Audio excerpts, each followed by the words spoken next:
Why has people analytics become so relevant? Well, data is the new currency. I mean, the world runs on data. Everywhere, personal life, professional life, every type of business you can imagine. So when you look at the HR function, the data is all around people. So therefore, analytics and data become the currency by which any business runs.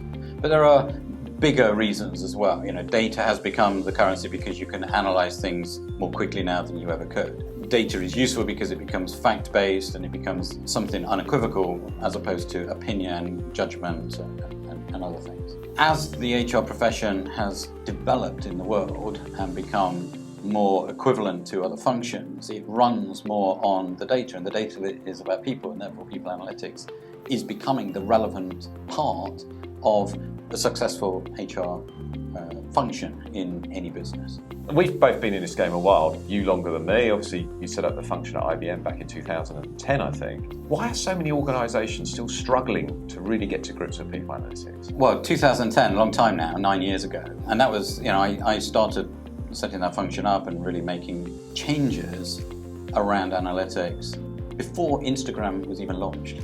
That's, you think of Instagram now with over a billion users, over 14% of the world's population using it every month. Yeah. And all of the data that is in sort of what you might call the public domain. And that's the significance of the change. But yes, you're right. Things haven't taken off in HR, maybe as you would expect, in the way that maybe consumer marketing changed dramatically with the onset of consumer data. Yeah. And I think there's a number of reasons. There's surely the capability. People don't fully feel that they have got the skills, and a lot of that comes back to professional qualifications and the background of where a lot of HR people have come from, and the sort of root of human resource management at many schools and universities all over the world. They tend to focus on training, resourcing, employment law, performance management, things like that, as opposed to focusing on some of the core things, the depth of mathematics and statistics and technology and how they're changing the world, etc., as well as continuing with those traditional HR. So capability, culture.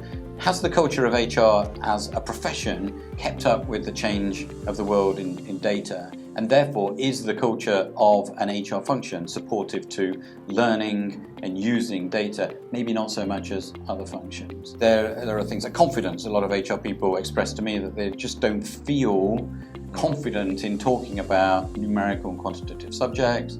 Our organization set up to help people strive and succeed. There's aspects around the mindset. Has HR as a profession changed its mindset to say, yes, we know that intuition and judgment is really important, and I've got that sixth sense, but I now do have that mindset for data as well. Many people tell me that they're not quite moved to that sort of, I like talking about it, I like doing it. And then finally, there's training. You can have all the other stuff, you can have a great mindset, the culture that supports you, you can have a little bit of the capability, but is there training that actually is available and accessible in your organization or to you at your fingertips when you need it?